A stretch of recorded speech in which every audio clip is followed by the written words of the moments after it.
Jalur silsilah ini yang pertama itu kalau kita melihat dari ayah itu ada namanya Raden Pemanahan Rasa ayahnya, betul nggak? Iya kan? Dia punya kakek namanya Dewa Niskala Wastu Kencana atau Pangeran Anggalarang, kan begitu. Dia punya buyut namanya Pangeran Linggabuana Sang Mongket di Perang Bubat, kan gitu. Nah, Sang Mongket Perang Bubat ini punya ayah lagi namanya Banyak Larang atau Sang Aki Kolot atau Sang Adi Bisu, kan gitu.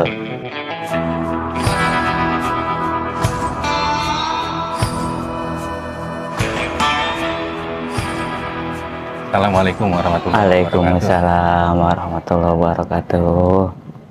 Balik lagi bareng gua yang bobrok sama ini. Oke. Ki Madit Hableng. Yang kemarin katanya disuruh diem sama hajat. Agak gua. Suruh hilang.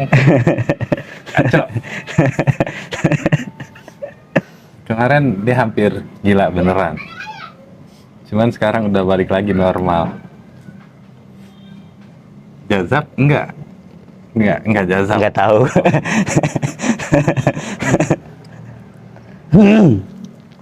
Malam ini Madit mau cerita tentang Walang Sungsang, salah satu anak dari Prabu Siliwangi. Walang Sungsang juga termasuk perintis dari kerajaan Cirebon. Ya kan, Dit? Betul. Malam ini dia mau cerita.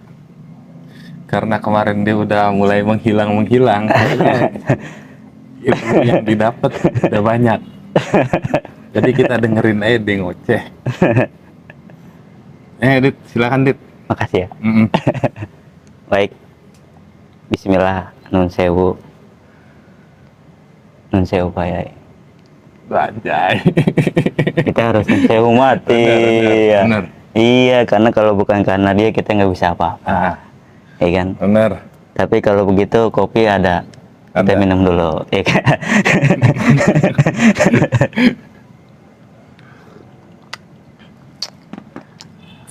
Ngerokok dulu. Lu nggak tahu nih Mat nih. Tuh. Ompong. Sama.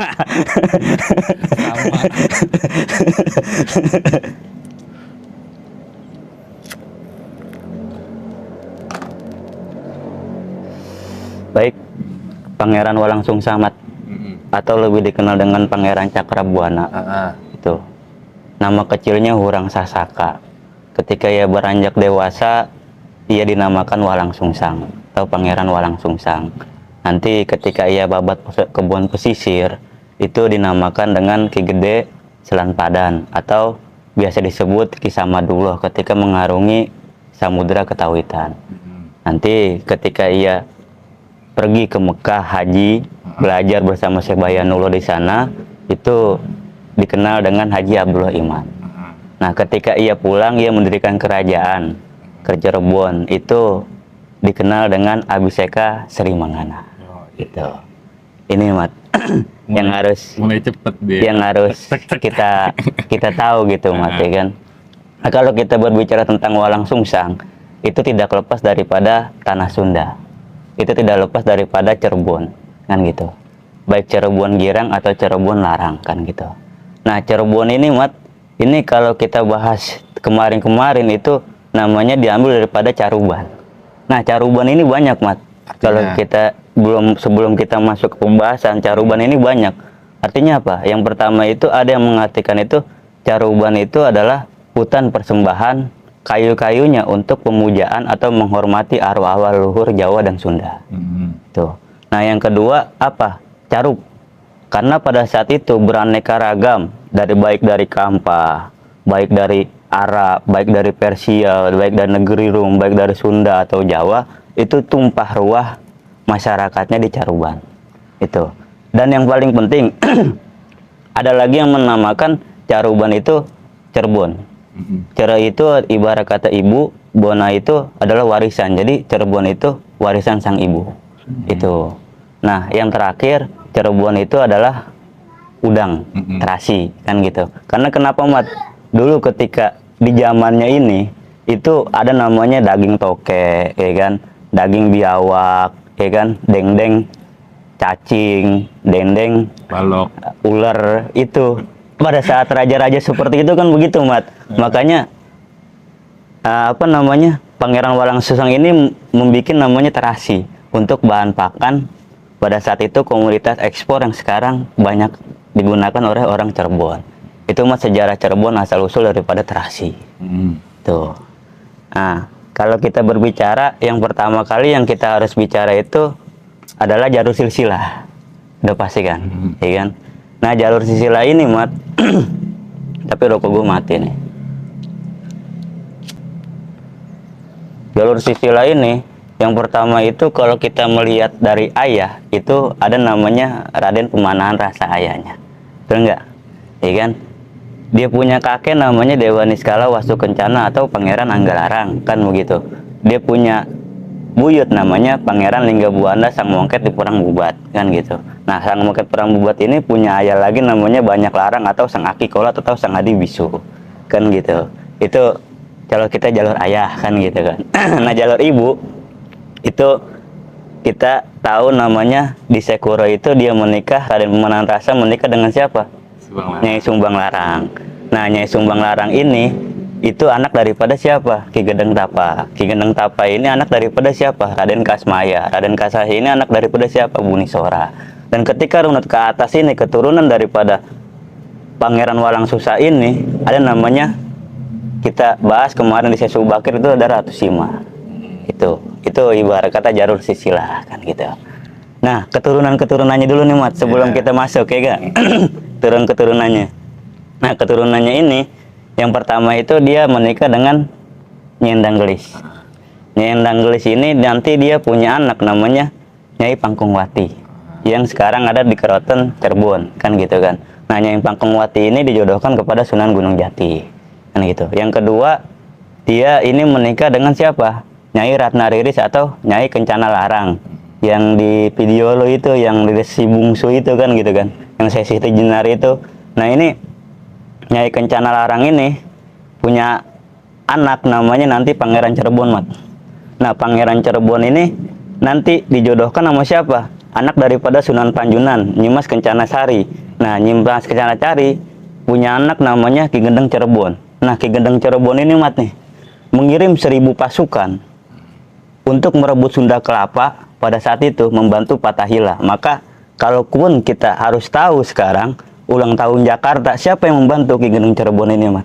Yang kita ibarat kata ulang tahun Jakarta ke 496 yang 22 Juni pada tahun lalu, kan gitu kan. Ini nggak lepas daripada pengaruh daripada cucu daripada Pangeran Walangsungsang, Ki Gendeng Cirebon. Nah, nanti Ki Gendeng Cirebon ini menikah dengan Pangeran Suradrejo, anaknya namanya Nyimas Ilir atau adik daripada Raden Ketip. Nah, nanti punya anak namanya Ki Gendeng Insuro Mudo, kan gitu. Nah, nanti dari Ki Gendeng Insuro Mudo ini itu lahirlah namanya kerajaan-kerajaan Jambi, kerajaan-kerajaan Palembang. Maka kalau boleh dibilang itu kita ini adalah semua saudara. Itu dari mana? Dari leluhur-leluhur kita, kan gitu, Mat. Iya kan? Nah, yang satu lagi, yang terakhir itu dia menikah dengan Nyai Rasajati. Itu yang ini anak daripada Maulana Ibrahim Akbar. Ada yang bilang Syekh Jati Suara, tapi saya condong kepada siapa? Anak daripada Syekh Bayanullah. Itu salah satunya siapa? Nyai Gede Trusmi yang dijodohkan kepada Syekh apa namanya? Syekh Jangkung apa siapa gitu. Soalnya gitu. Magelung. Magelung, iya itu. Yang saya sakti itu. Nah, gitu, Mat, mengenai silsilah. Tuh. Jadi kita mau bahas apa?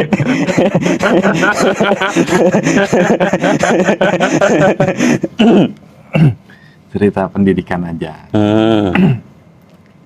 Setelah Nyi Subang Larang meninggal, Oke. Pangeran Cakrabuana galau, Betul. ya kan?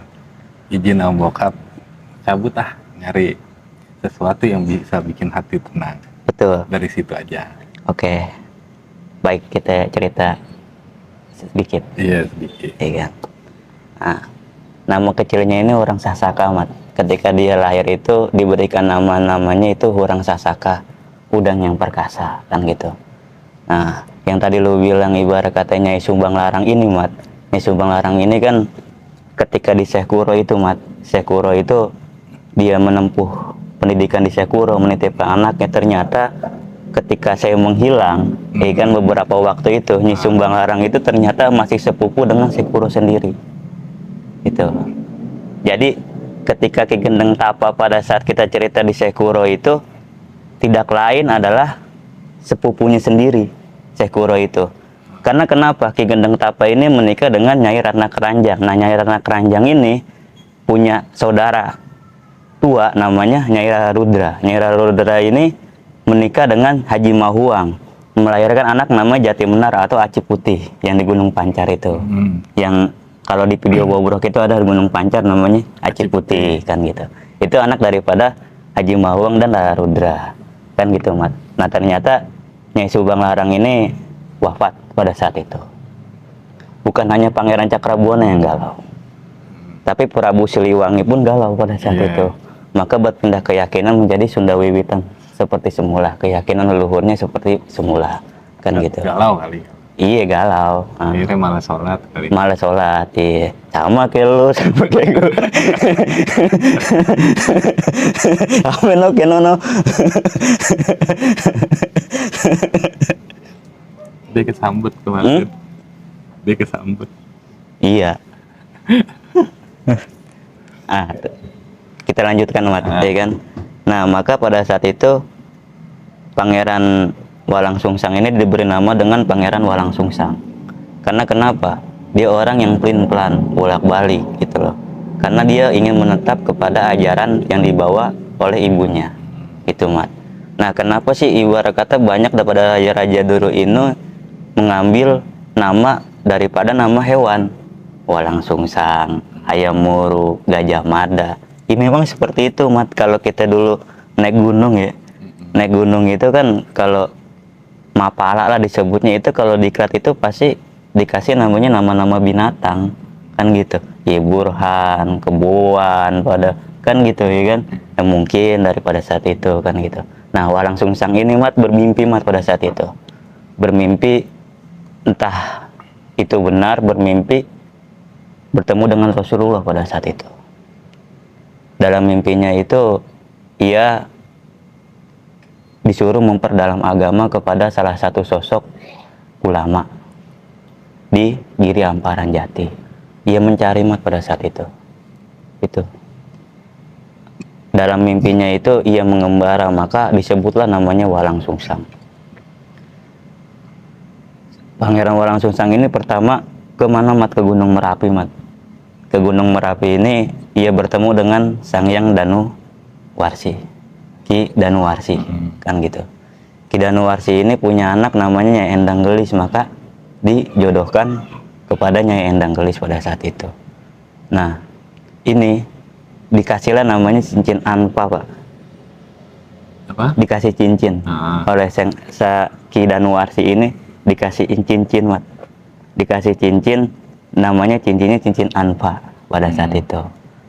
Nah karena Pangeran Walang Sungsang ini kabur daripada rumah, mengembara untuk menjelami Samudra Ketahuitan pada saat itu adiknya Rara Santang itu galau, maka dia ikut kabur. Di situ ia bertemu dengan Nyai Sekar Melati kan gitu. Nanti kita ada bagian tersendiri lah daripada itu. Nah ini ketika ia mengembara ke Sang Hyang Danuwarsi ini, itu dia mengembara lagi ke Sang Hyang Naga. Nah ke Sang Hyang Naga ini dia dikasih namanya Golok Mat. Golok pada saat itu untuk jaga-jaga atau bagaimana kita nggak ngerti lah. Ibarat kata kalau boleh dibilang Pangeran Cakrabuana ini, bukannya saya ketemu ya, Pangeran Cakrabuana ini demen riado, demen tarekat, demen ibarat kata itu ya memperdalam sejatinya, mengenal dirinya sendiri itu. Nah kemudian ketika habis daripada ketemu dengan Sang Hyang Naga ini, ia bertemu dengan Syekh Datuk Kapi. Ini yang keren sebenarnya. Jadi dari Pajajaran ya, waktu itu kan berarti posisi Cakrabuana dari Pakuan ketika nyokapnya meninggal. Sunda Pakuan. Karena perlakuan yang tidak baik daripada kerajaan, karena hanya dialah dan adik-adiknya yang beragama Islam pada saat itu, maka kesenjangan daripada kerajaan itu dia rasakan. Dan ditambah lagi bertemu mimpi bersama, ketemu dengan Rasulullah SAW untuk memperdalam agama Islam kepada Syekh Datuk Kafi pada saat itu. Berarti dari Pakuan dia berangkat ke Gunung Merapi. Dari Merapi terus Kalau nggak salah Tangkuban Perahu, kalau nggak salah. Bandung. Baru ke Cirebon. Giri Amparan Jati. Dia bertemu dengan Syekh Datuk Kafi pada saat itu. Nah, Syekh Datuk Kafi ini karena memang ulama yang keren, waliullah yang keren, pada saat itu dia ditanya, itu cincin apa? Karena dia megang cincin kan, ya kan? Kamu tahu nggak maksudnya cincin itu apa? Ya kan? Kata Syekh Datuk Kafi, ya kan? Nah, ini cincin dinamakan apa? Fakti bimaan, Pak, ya kan? Sebaik-baiknya manusia itu adalah orang yang bermanfaat, kan gitu. Khairun nas min anfusikum nas, kan gitu kan, gitu, ya kan? Iya. Itu makanya di situ Mat. Nah, sebaik-baiknya manusia itu orang yang bermanfaat. Kalaupun kita nggak bermanfaat buat orang lain, ya kan, paling enggak bermanfaat buat diri sendiri lah. Contohnya apa? Mandi, ya kan? Kan gitu. Gue mah ketahuan dong. Oh. Nah, terus dia kan dikasih dengan sang yang naga itu golok, Mat. Nah, golok itu, tahu nggak kamu maknanya golok itu apa? Kuliko lisabatin asya'a, kan gitu kan. Itu artinya apa? 7 anggota tubuh ketika sujud. Itu makanya ketika kita sujud itu ada 7 anggota tubuh yang harus kita perhatikan. Kan gitu, telapak tangan 2, ya kan, terus ujung jari telapak kaki 2, terus kening, itu kan 7 Mat. Makanya ketika kemarin corona gitu yang ada koar-koar, wah lu nggak usah lu pakai masker sholat lah, kan bukan anggota sujud. Anggota sujud itu kening, jidat, terus telapak tangan, terus lutut. Yang kedua lutut, terus kedua kaki itu telapak ujung kaki lah, kan bukan anggota sujud. Atau begini itu kan bukan anggota sujud. Tuh Mat, maksudnya begitu. Golok itu, golok cabangnya 7 Mat yang dipunya itu. Nah, kemudian daripada itu ya ketemu dengan kakeknya Ki Gendeng Tapa, dikasih lalahan di kebun pesisir Mat, ya kan. Kemudian ia babat pesisir, kebun pesisir itu tepat di malam 1 Syuro pada saat itu. Nah, maka ulang tahun Cirebon ini, ya kan, diperingati setiap 1 Muharram. Itu Mat. Dikit lagi berarti ulang tahun 1 Muharram. Nah, mengenai beda versi, kenapa beda versi? Karena kenapa? 1447 yang diceritakan itu Mat, 1447 itu Ki Danusela kan wafat, meninggal. Maka naiklah Pangeran Cakrabuana pada saat itu. Karena kenapa? Ya kan? Nah, dari saat inilah 1447 inilah yang diambil tahunnya, bukan 1445. Karena 1367 itu Pangeran Cakrabuana bersama Ki Danusela atau Ki Gede Alang-Alang itu membabat pohon pesisir, kan gitu, kebun pesisir itu tepat di malam 1 Muharram 1367 Saka. Kalau kita bicara tentang tahun Saka itu, maka ditambahkan 78, kan gitu. Maka kalau 1367 ditambah 78 itu 1445 Masehi, kan gitu. Nah, 1447 Masehi itu meninggalnya Ki Danusela atau Sangku Caruban pertama, kan gitu Mat. Nah, ini ketika 1447 ini naiklah Pangeran Cakrabuana, karena pada saat itu sedang rusuh-rusuhnya. Karena kenapa? Pangeran Cakrabuana ini kalau boleh dibilang dia bersembunyi di tempat terang, nggak mau kelihatan orang, kan gitu. Yang dicerita lu itu Mat gitu. Nah, situ Mat. Jadi mulai buka babat alas, mulai buka. Terus dikasih nama Caruban Larang apa Cirebon? Pada saat itu Cirebon Girang. Akhirnya dia bergelar Sri Mangana. Belum.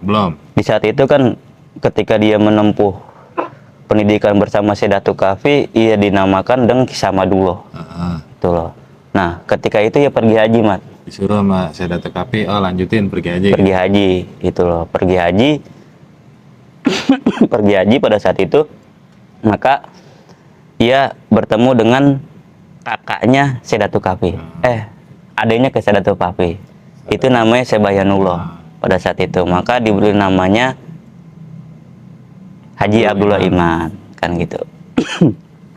Nah, ia pulang ke tanah Jawa pada saat itu karena Rara Santang pada saat itu dinikahkan kepada Sultan Mahmud, ya kan, anak daripada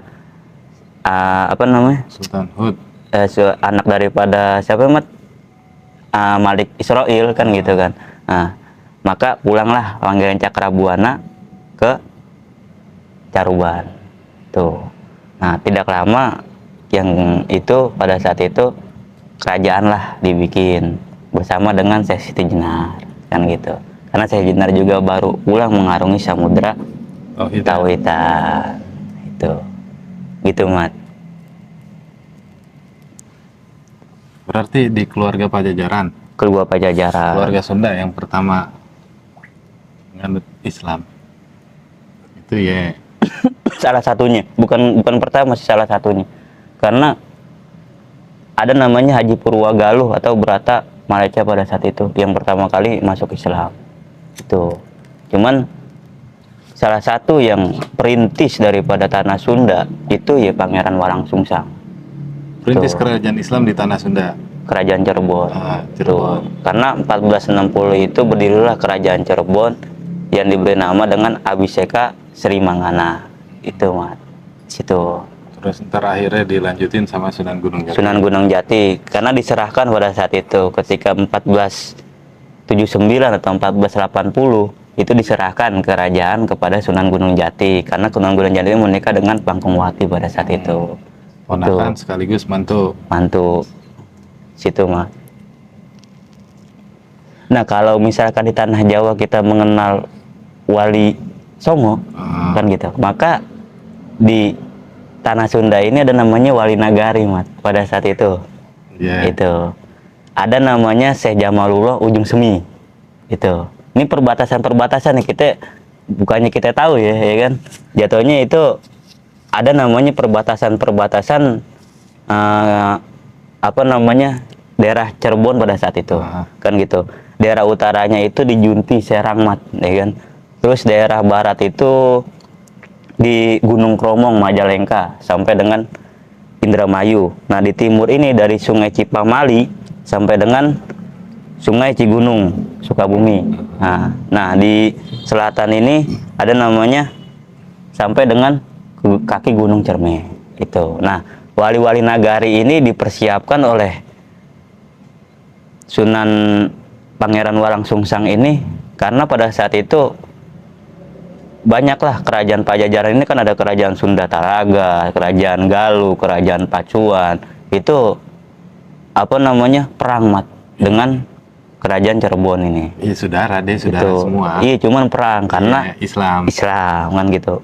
Maka pada saat itu para gegedeng ini rapatlah untuk menunjuk satu pemimpin anak muda semua pada saat itu. Contohnya siapa? Syekh Jamalullah. Syekh Jamalullah ini terkenal di Ujung Semi, kan gitu. Lalu Abdul Qadir atau Sedora di Upin Palupuh di mana? Di Sindangkasih, kan gitu. Nah, Sunan Kalijaga pada saat itu di Jepara, Munjul, kan gitu.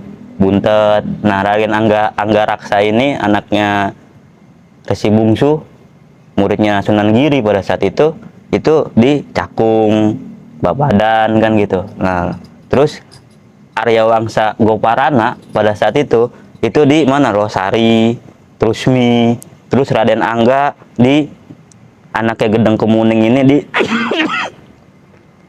Mojo Agung, Kemuning. Terus Sunan Gunung Jati di mana? Di Pasembangan, Trusmi. Nah, Sunan Derajat ini, Mat, ada Sunan Derajat nih. Yang keren ada Sunan Derajat. Nah, Sunan Derajat ini di mana?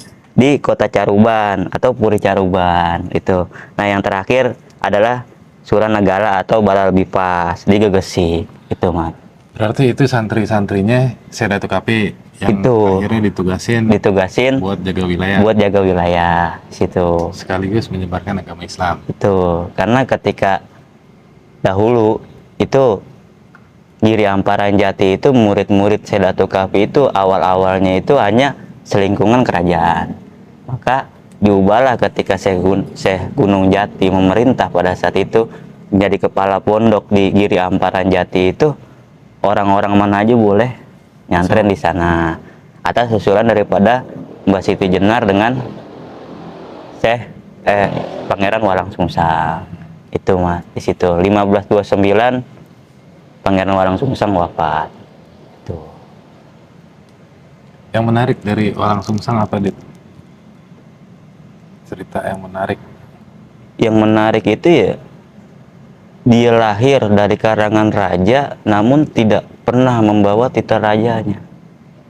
Dia lahir dari karangan berada namun dia tidak mau mengaku kalau dia itu keturunan yang berada. Karena melakukan penyamaran pada saat itu dan akhirnya terbongkar karena salah satu ibarat kata kuwu itu kuwu Caruban. Kuwu itu harus keturunan daripada raja dan campuran kan gitu. Maka pada saat itu diutuslah namanya Tulan Milandi dan Pangeran Surodrejo karena Aryo Abdillah pada saat itu Aryo Damar sudah meninggal. Itu situ Mat. Karena kan ketika di cerita lu ini kan yang kemarin Resi Bungsu yang pertama kali itu Sesi Dinar, Resi Bungsu itu ibarat kata melakukan pemberontakan dan pada saat itu Pangeran Walang Sungsang meminta bantuan kepada siapa? Raden Kusen. Raden Kusen ini Mat, ibarat kata ini apa namanya? Ini ternyata pamannya sendiri. Karena dari mana Mat, ya kan? Nah, Pangeran Walang Sungsang ini kalau boleh dibilang dia menikah dengan Nyai Endang Gelis. Nyai Endang Gelis ini anak daripada Ki Danuwarsi. Ki Danuwarsi ini anak daripada Ki Danusetra. Ki Danusetra ini anak daripada Kaki Palupa. Nah, Kaki Palupa ini dia menikah dengan Nyi Pelupui, punya anak namanya Ki Danusalam sama Nyai Endang Sasimentapura yang diperjodoh sama Prabu Kertawijaya. Kan gitu, Mat. Nah, maka lahirnya namanya situ Aryo Damar. Itu Mat, masih ada silsilah daripada pamannya kalau boleh bilang gitu. Hebat ya kamu ya. Situ. Itu berkat menghilang kemarin. Itu mah di situ.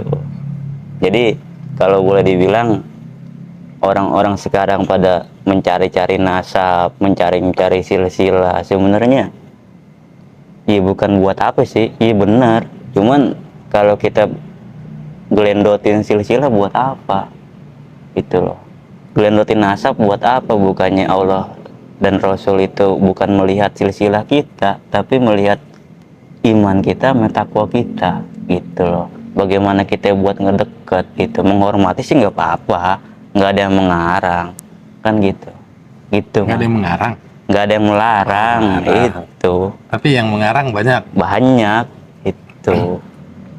Makanya kan orang berbangga-bangga hati dengan, wah gue nih keturunan ini, wah gue keturunan Habib, wah gue keturunan Syekh, wah gue keturunan ini. Iya.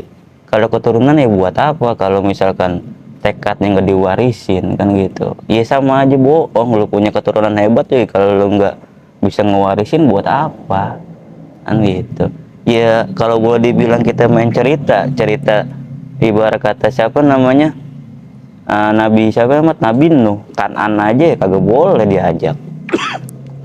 Kan gitu. Biarin tenggelam gitu. Biarin tenggelam.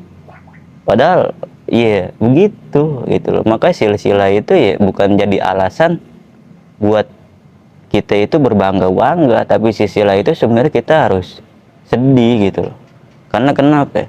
Ya kita nggak bisa warisin apa-apaan dari mereka gitu loh. Situ mah. Dia mulai pinter, cuman nggak bisa lama dia pinternya. Pinter, ntar begini, ntar begini. Iya emang harus kayak begitu Mat. Iya itu. Dan dan Pangeran Walang Sungsang ini orangnya itu kalau boleh dibilang ketika dia mau jadi raja Mat, itu kan ketika itu kan dia kan Bairawata Antaraya itu terkenal dengan ilmu 1000 hulu balang.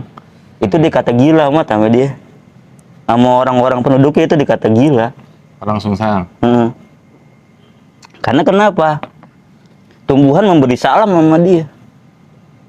Alam semesta kalau boleh dibilang tanah memberi salam sama dia, maka dia ngumpet aja. Orang dikata gila. Wah, no, raja gila, no, begini sebelum menjadi raja pada saat itu, keraton pada saat itu. Maka Resi Bungsu bersama ayahnya Prabu Surawisesa itu gembira mendengar itu, karena saat itu kan musuhnya kerajaan Cirebon itu kan saudara-saudara mereka sendiri kerajaannya. Jadi Pangeran Walang Sungsang perintis kerajaan Cirebon. Cirebon. Ini lebih lama daripada kerajaan Demak. Ah, Tuh. karena Cirebon Dulu baru Demak. Tuh. Situ.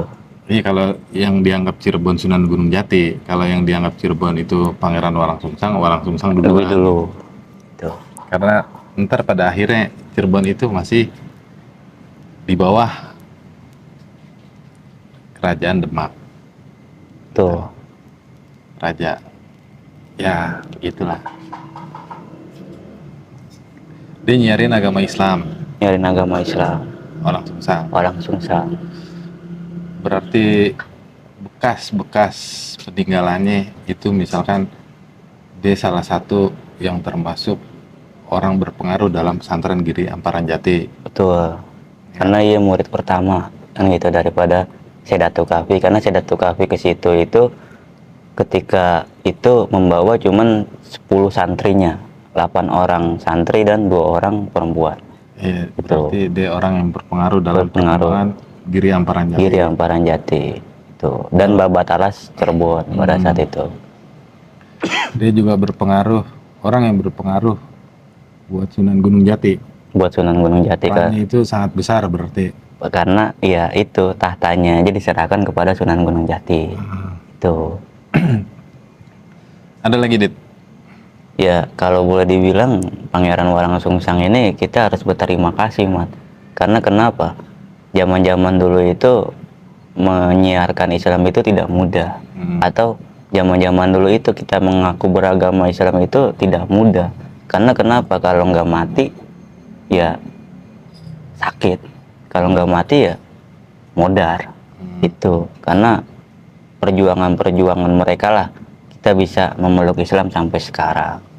Itu orang-orang yang bersembunyi, orang-orang yang ibarat kata itu Pangeran Walang Sungsang ini ya yang tadi saya bilang, dia tidak berbicara tentang nasab, dia tidak berbicara tentang silsilah, tapi dia berbicara tentang bagaimana itu orang pengennya itu ya menyembah Allah dan Rasul. Kalau boleh dibilang bukannya saya ketemu gitu loh. Kalau boleh dibilang itu doanya Walang Sungsang apa ya kan? Kalau yang mau kaya silahkan, ya kan gitu, berilah kekayaan. Kalau yang mau pintar, berilah kepintaran. Kalau mau yang ibarat kata dunia, berilah karena dunia. Agar ia tahu, Mat, jawabannya bukan itu hidup. Jadi Walang Sungsang ini berdoa semoga rakyatnya itu hidup sejahtera. Yang kaya, yang minta kaya, semoga diberi kekayaan. Yang minta banyak dunia, semoga diberi dunia. Yang minta jodoh, semoga diberi kasih jodoh. Kan gitu. Agar ia tahu jawabannya itu bukan itu semua. Jawabannya itu ya satu. Apa? Kembali sadar. Kemana? Itu Allah dan Rasul. Oh, Itu yang paling penting. Makanya di tengah krisis ekonomi sekarang, di tengah teman-teman kita lagi susah ya kan. Maka kenapa? Ya kan? Kita cuma berdoa, yang mau kaya ya silahkan, mudah-mudahan kaya. Yang mau ibarat kata proyeknya tembus, ya silahkan, mudah-mudahan tembus kan gitu. Ya cuman satu, jawabannya bukan itu. Jawabannya kamu ya kembali sadar kan gitu. Itu yang paling terpenting daripada itu semua. Ya. Itu mah. Itu nasihat Walang Sungsang seperti itu. Tuh. Ya, makanya banyak dari kita ini kalau boleh dibilang ya susah untuk balik. Kenapa? Karena kenikmatannya itu kadang-kadang jadi ajab buat dia. Azab. Itu dikasih kekayaan bukannya kembali Tapi jadi hijab. ajab. Iya, azab sama hijab kan beda-beda tipis. Iya. Itu. Azab hijab. Iya, Emang. iya, Azab beda-beda hijab. tipis. Tipis banget. Itu karena kenapa? Kadang-kadang kenikmatan itu ya terlalu membuat dia itu menjauh, bukan mendekat. Itu yang paling penting gitu loh. Situ Mat. Makanya pernah saya ditanya nih Mat, bukannya ya kan? Kenapa sih lu Jar bikinnya itu sejarah mulu ya kan? Sekali-kali Saya yang nanya. temen gue ya, Oh, no. iya kan? Di kerjaan apa di mana nih? Di kerjaan, Di kerjaan. iya kan? Nggak bisa lu Jar, bikinnya sejarah mulu, sejarah ini, sejarah itu. Coba lu bikin kayak orang-orang yang channel-channel sekarang gitu, manggil siapa ya gitu, masuk ke badannya, atau ibarat kata, iya gaib-gaib, atau ibarat kata lu cerita-cerita lucu atau bagaimana. Itu tujuan channel Bobrok ini kayak cuma satu, Mat. Ketika Presiden Soekarno, saya ingat nih, ketika Presiden Soekarno ketika itu untuk membangkitkan moral dan akhlak dan semangat bangsa Indonesia, yaitu menceritakan leluhur-leluhurnya, menceritakan kejayaan-kejayaan leluhurnya gitu loh. Makanya kalau saya lihat di medsos gitu ya kan, ada orang nih, manggil siapa nih, Sunan Kalijaga, manggil masukin, dibicara dialog gitu. Saya bilang, buset, parah kagak normal, apa goblok banget. Parah nggak normal. Iya. Bukan parah normal. Iya, parah kagak normal, apa goblok Oh, itu parah banget. nggak normal, Iya. gitu. Makanya saya bilang gini, lah ketemu Sunan Kalijaga kok agak pernah nangis gitu loh. Ketemu Rasul kok nggak pernah nangis, kan bingung Mat ya kan. Lah kita aja ketemu guru kita yang begini. Ya kagak bisa diapa-apain lah. Lu sekelas waliullah kok yang dipanggil kok lu tantang beteng-teng kayak so jagoan. Saya bilang kan begitu kan, lucu Mat ya kan. Ini channel apaan saya bilang. Iya kan. Iya kan, bukannya kita ya salah satu emang kita kagak bisa bagaimana kayak gitu. Iya kan. Yang kedua kan yang jadi pertanyaan, lah kok kagak ada tangis di sini? Itu yang jadi persoalan. Orang ketemu Rasul itu pasti nangis kan gitu. Lah kita ketemu guru kita aja gitu, kita pasti nangis, kagak ada yang kagak. Itu situ Mat. Nah, makanya kita belajar dari Pangeran Walang Sungsang dan sunan-sunan lain itu, kita belajar apa? Untuk menghidupkan hati kita sendiri, untuk mengenal diri sendiri kita gitu Mat. Situ. Ya udah, ada Anip. Iya. Anip ntar rusuh. Iya. Kita akhirin aja. Iya. Oke. Kian Bobrok terus damai selalu. Assalamualaikum. Waalaikumsalam.